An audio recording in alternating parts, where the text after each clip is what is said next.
What's up, guys? It's downtown Josh Brown. Good morning. So glad to be with everyone today. My mic is on, so I'm happy. All right, I'm here with Jeff Macke. Jeff Macke is a private investor. He's a former hedge fund manager. You might know him from Fast Money and Yahoo Finance, and he is an expert on the big retail stocks, knows more about Target than most people could ever in a lifetime. Amazon, Walmart. We're going to get into everything that's happening with digital e-commerce and how these companies are transforming themselves during the crisis. I think you're going to learn a lot here. So stick around. Let's see what Jeff has to say.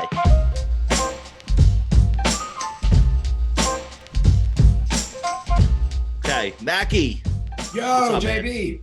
I'm just watching Target get smoked as we talk here this morning after coming out and announcing that giving everyone in the entire store a raise is actually going to hit margins a little bit. Yeah, I can't. I guess I see that the stock has relatively done better than its sector, so maybe it's some profit taking. But what's going on with Target?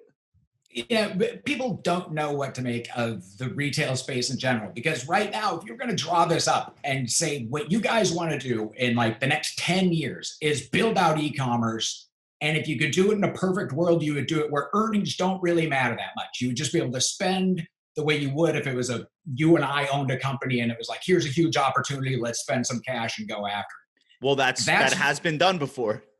Right. And exactly. And that's kind of the position that Target's been put in here, where they actually have a model that they would love to roll out. All the chains, Target, Walmart, and Amazon, have all been trying to jam grocery down our throats as a service for years. And no one wanted it. It sucked. 4% penetration going into this year.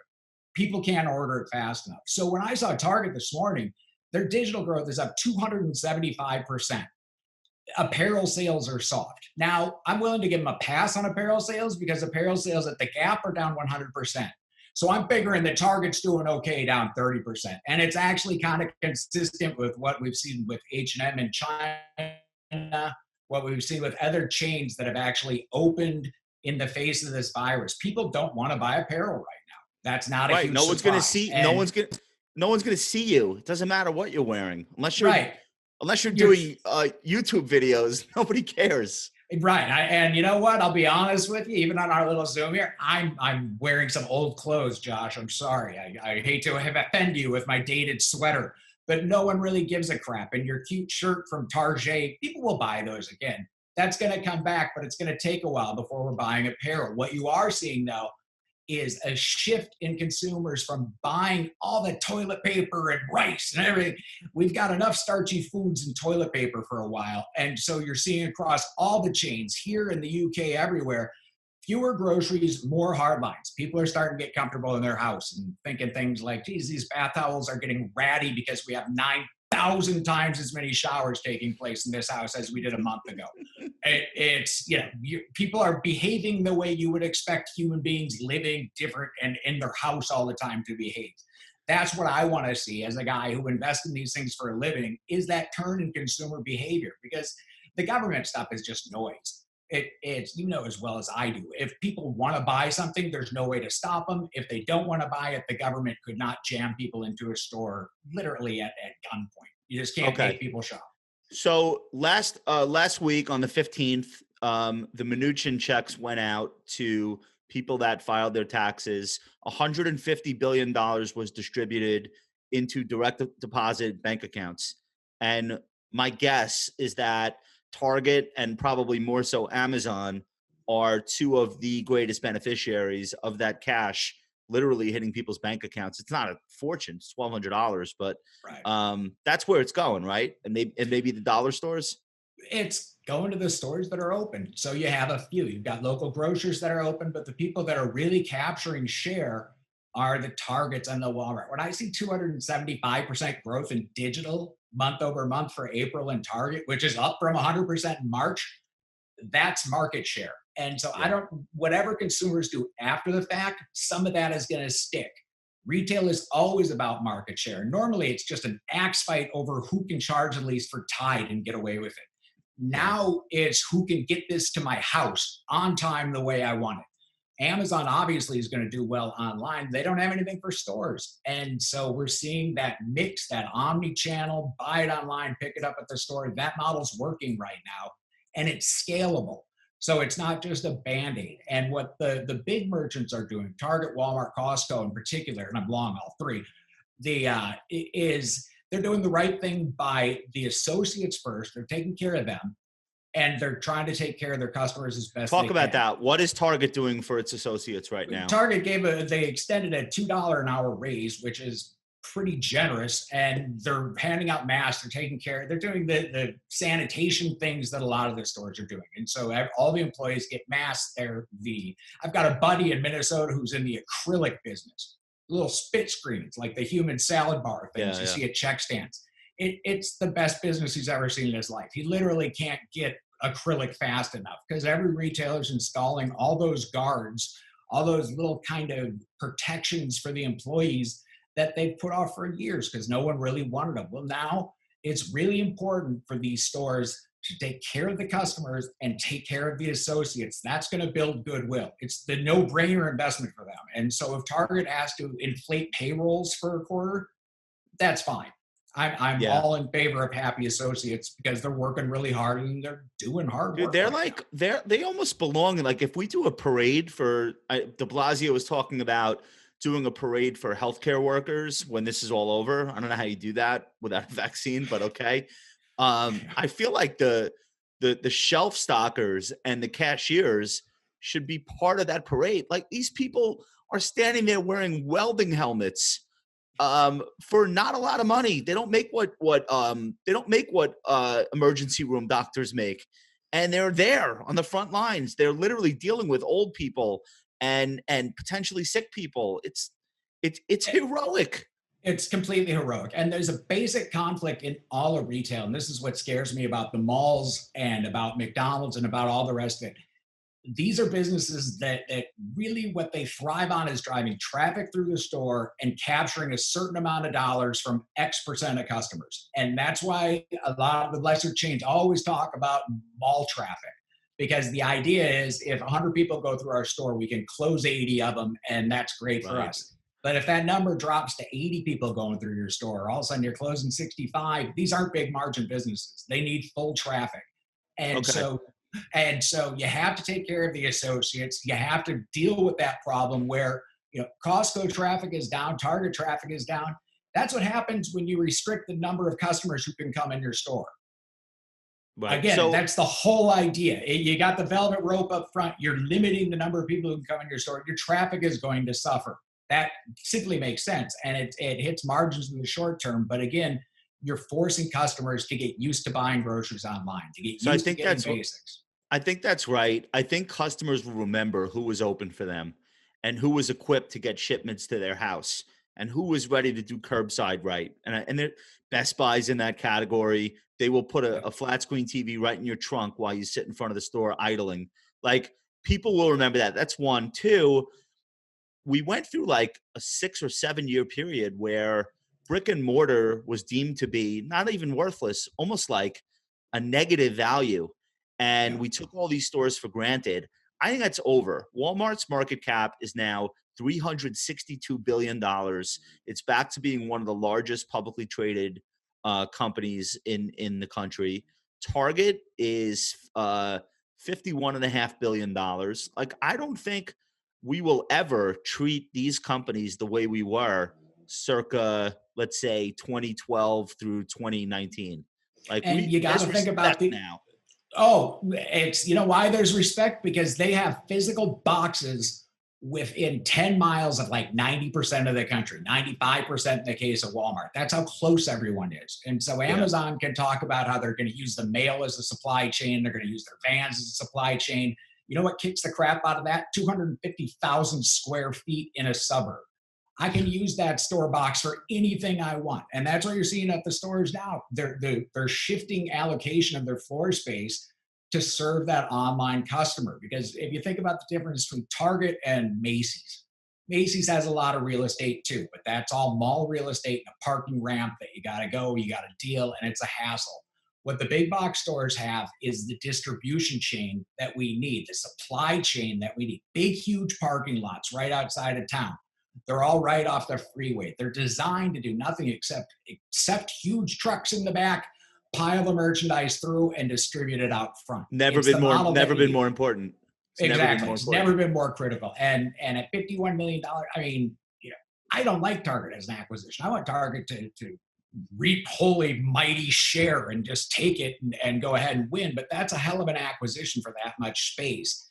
And there's a huge difference right now when you look at the debt being raised by the retailers to the lesser ones to kind of get through this time. They're collateralizing it against inventory and against the distribution centers. The stores themselves are really not worth that much. It's the So big Target, boxes out of town.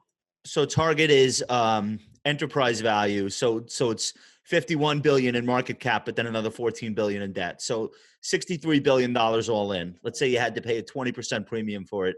It's a 16 PE on last 12 months, which is accretive to a lot of the types of companies that would be thinking about doing something like this.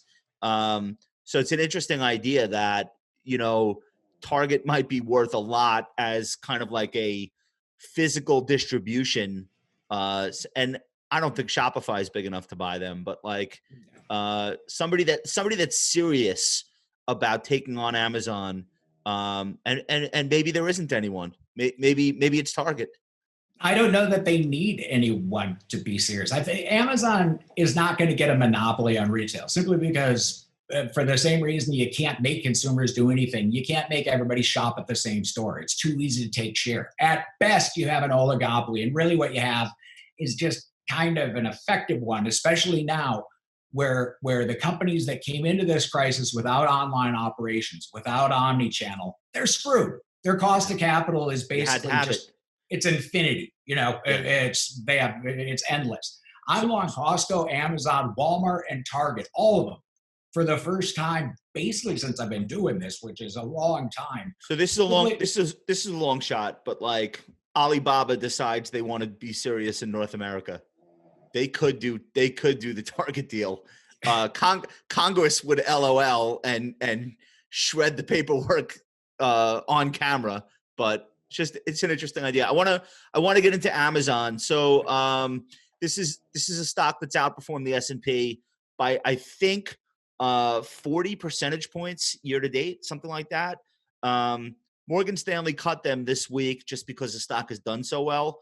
But in their note, they talk about shipping, and they talk about shipping potentially being the fourth leg of the stool, which I guess is cloud, retail, grocery, advertising.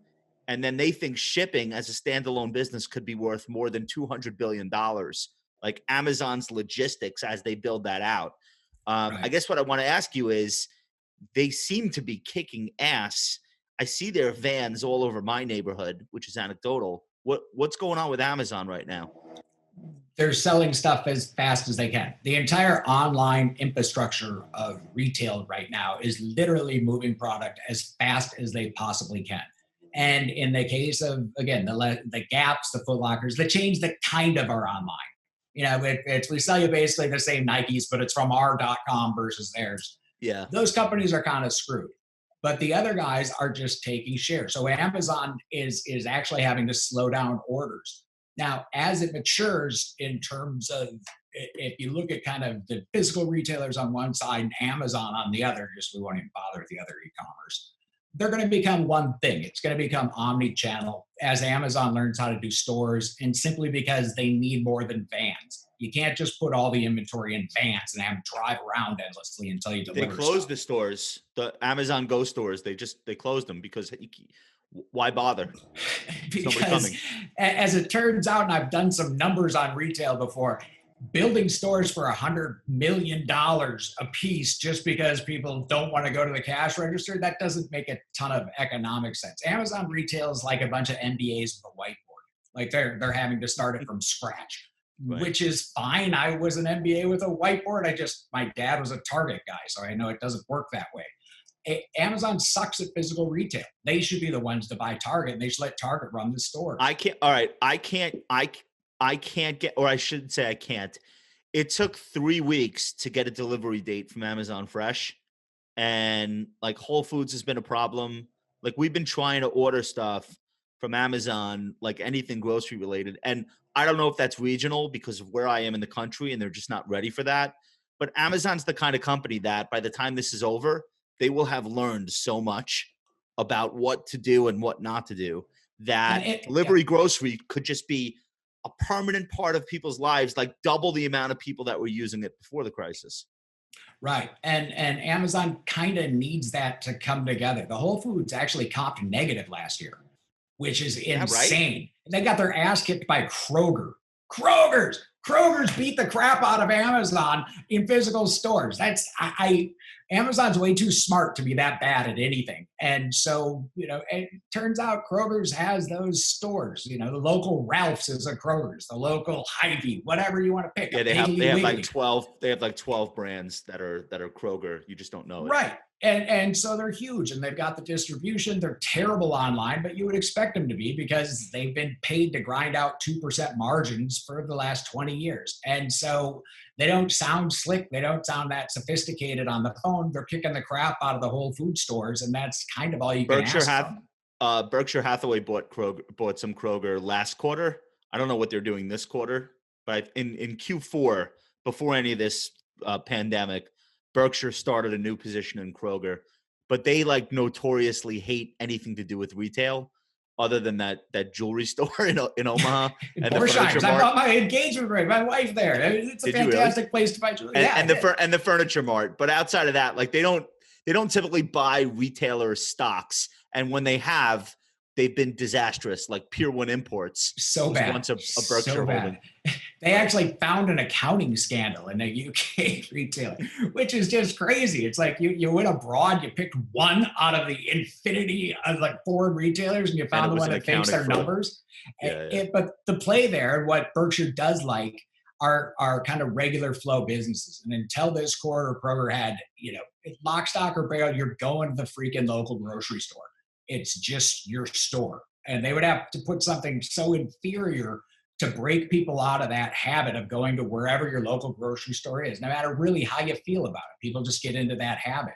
I would just say, like, everything that we said earlier about the grocery store clerks, I mean, it truly demands attention what these people have done. So, and Kroger employees no different than Walmart employees. I mean, it's incredible to have armies of people that get up at 5 a.m., report to these stores, and literally face down the threat of getting sick every hour of the day. So it's incredible. And I'm dorky. This is what I do for a living. So I hang out with these guys in the mornings and stuff. And at the beginning of this, even just the unloading of the trucks, the constantly trying to have to stay in supply with freaking hand sanitizer. Customers are hard under any circumstances. But if you imagine as an associate, each one of these people coming into your store has the modern day plague possibly attached to their shoes. Yeah. So. And you're trying to be polite, but at the same time, please don't get your fomites of death on me while you're coming through my stores, sir. And I'm sorry we're out of stock on toilet paper. We're doing the best we can. It's really a remarkable time. Hey, before I let you go, how's San Diego? How's everything by you? You guys okay? They opened the trails yesterday. Everyone's kind of inching outside. There's still the sense that we're way behind the East Coast and it's still coming. But, the schools are closed up. The beaches are closed up. It's kind of the same as everywhere, only with a California spin. We're kind of more laid back about it. But as long as they give us the beaches back, people will be sedate here forever. Well, I miss you, bud. Look forward to hanging again when this is all over. We'll probably both be wearing masks and gloves for our mutual protection. Where people could follow you at Jeff Macke on Twitter. At Jeff Macke on Twitter. My various rants are still there. All right, dude, you're the man. You're the man. All right, keep up the great work. Thanks for all this information. Guys, follow Jeff on Twitter if you're not already. Let us know what you think. What's going on with Target, Walmart, Amazon, etc. Leave us your feedback. We love your feedback. Go ahead and give us a like if you haven't already. Are you a subscriber? Why not? Let's go. Hit that button. We will talk to you very soon.